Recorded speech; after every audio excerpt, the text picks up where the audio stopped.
ቅዱሳን መስዋዕተ አቤልን የተቀበለ እኛም በዚህ በመንበረ ጉባኤ ያቀረብነውን መስዋዕታችንን፣ ጸሎታችንን፣ ቅዳሴያችንን፣ አገልግሎታችንን ወዶ ይቀበልልን።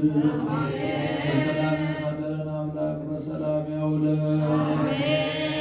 ኢትዮጵያን ተዋሕዶ እምነታችን መላውን ዓለም ሁሉ በቸርነቱ ይጠብቅልን።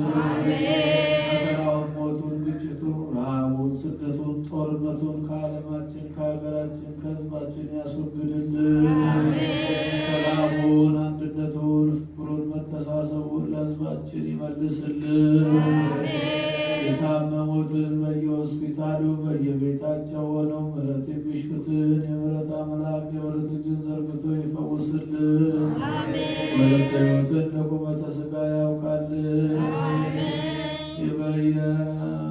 ከቤት ንብረታቸው ተፈናቅለው በሜዳ የወደቁትን በሰው ሀገር በግዞት በመሪር በሆነ አገዛዝ ተይዘው በጭንቀት ያሉትን ሁሉ ወገኖቻችን ሁሉ በቸርነቱ ያስብልን። ወደ ኑሯቸው ወደ ሰላማዊ ሕይወታቸው ይመልስልን። ይህችን ቤተ ክርስቲያን በገንዘባቸው በጉልበታቸው በእውቀታቸው በጸሎታቸው ጊዜ እያሰቡ የሚያገለግሉትን አገልጋዮቿን፣ ካህናቱን፣ ዲያቆናቱን፣ ምዕመናኑን ወንዶችንም ሴቶችንም በሕይወተ ሥጋ በሕይወተ ነፍስ በረጅም ዕድሜ በሙሉ ጤንነት ይጠብቅልን። ከእመቤታችን ከቅድስተ ቅዱሳን ከንጽሕተ ንጹሐን ከድንግል ማርያም ረድኤቷን በረከቷን ያሳድርብን።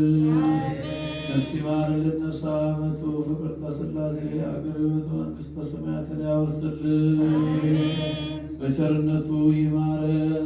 ጻድቁ አባታችን አቡነ ገብረ መንፈስ ቅዱስ ረድኤት በረከት ያሳድርብን።